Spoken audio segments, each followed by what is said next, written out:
नमस्कार, राणीज किचन मध्ये तुमचं स्वागत आहे। आज आपण बनवणार आहोत डिंक लाडू। त्यासाठी आपल्याला लागणार आहे साहित्य। मी हे खोबरं किसून घेतले, हे अर्धा किलो खोबरं आहे। त्यानंतर ही खारीक पावडर आहे, ही अर्धा किलोला थोडीशी कमी आहे। हा गुळ आहे, अर्धा किलो घेतलाय मी, तो आपल्या आवडीनुसार आपण कमी जास्त करू शकतो। हे पाव किलो तूप आहे। त्यानंतर हे भोपळ्याच्या बिया, 100 ग्रॅम काजू, 100 ग्रॅम बदाम, 100 ग्रॅम डिंक आणि ही खसखस आहे 2 चमचे। आता आपण लाडू बनवायला घेऊया। त्यासाठी आता मी ही कढई गरम करायला ठेवली आहे। कढई गरम होईपर्यंत आपण हे बदाम आणि काजू मिक्सरला फिरवून घेणार आहोत। थोडंसं जाडसर शेंगदाण्याच्या कुटासारखं करायचे आपल्याला, अगदी बारीक नाही करायचे। हे बघा, हा असा जाडसर असं कूट केल्यासारखं करून घ्यायचंय आपल्याला हे। आता आपण डिंक तळून घेणार आहोत। त्यासाठी मी तूप घेतेय 2 ते 3 चमचे।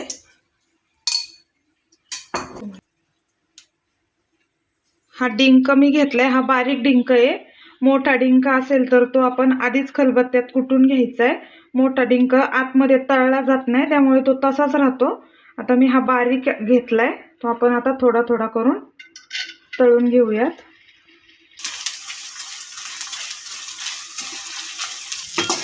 हे बघा, असा डिंक चांगला फुलला पाहिजे आपला। हे बघा, आपला सगळा डिंक आता तळून झालेला आहे।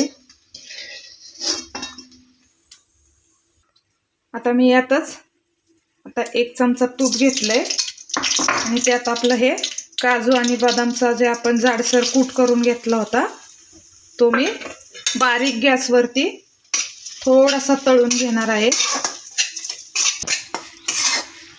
तुपावरती भाजल्याने काय होतं, त्याची काजू आणि बदामची चव पण चांगली लागते मस्त, आणि हे असे कुरकुरीत होतात तुपावरती तळून घेतल्यामुळे। हे बघा, चांगले 2 ते 3 मिनिटं बारीक गॅसवरती आपल्याला हे तळून घ्यायचंय। हे बघा, आता ह्याचं तूप सुटायला लागलेलं आहे आणि ह्याचा रंग पण बदललेला आहे। आता आपण हे काढून घेऊयात। आता मी हे खसखस तळून घेतेय तुपात।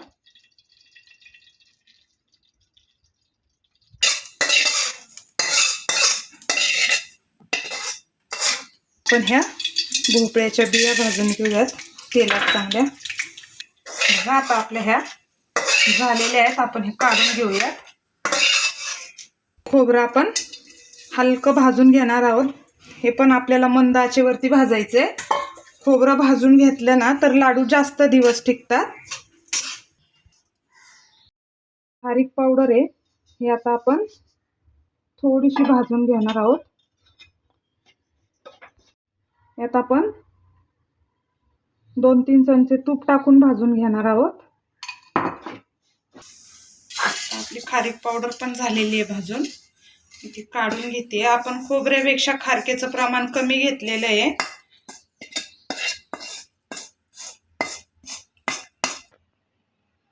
खारकेचं प्रमाण कमी घेतल्यामुळे लाडूची चव अतिशय छान लागते। आता आपण हे खोबरं, खारीक पावडर आणि गूळ हे असं एकत्र करून मिक्सरला फिरवून घेणार आहोत। त्यामुळे ते चांगलं एकजीव होतं आणि लाडू पटकन बांधले जातात।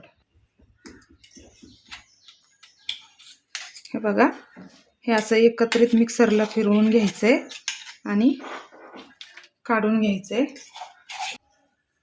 हे आता आपलं मिक्सरला फिरवून झालेलं आहे, खारीक पावडर, खोबरं आणि गूळ। आता मी हा डिंक मिक्सरला फिरवून घेतेय, अगदी थोडासा फिरवायचा आहे। हे बघा, असा जाडसर डिंक आपल्याला फिरवून घ्यायचा आहे। हाताने आपण चुरला तरी चालतो किंवा मग असा मिक्सरला फिरवून घ्यायचा।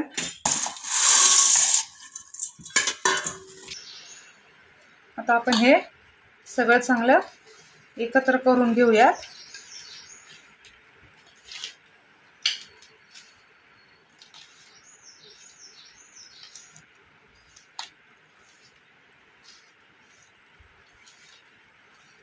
आता आपण ह्याचे लाडू बांधून घेऊयात.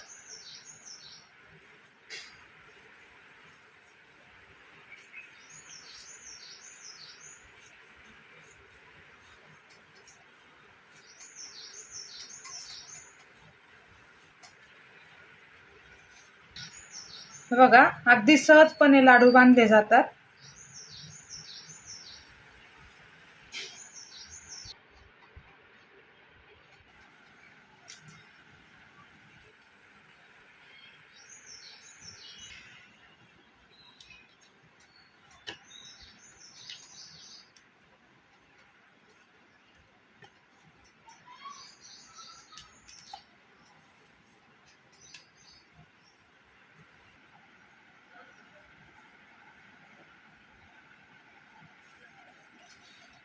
आपण जे प्रमाण घेतलं होतं त्या प्रमाणात आपले जवळजवळ 35 लाडू तयार झालेले आहेत आणि हे लाडू कमीत कमी 1 महिना तरी टिकतात.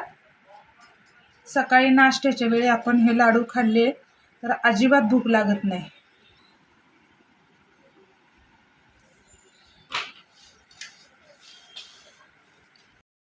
बघा, हा आपला डिंक लाडू तयार आहे.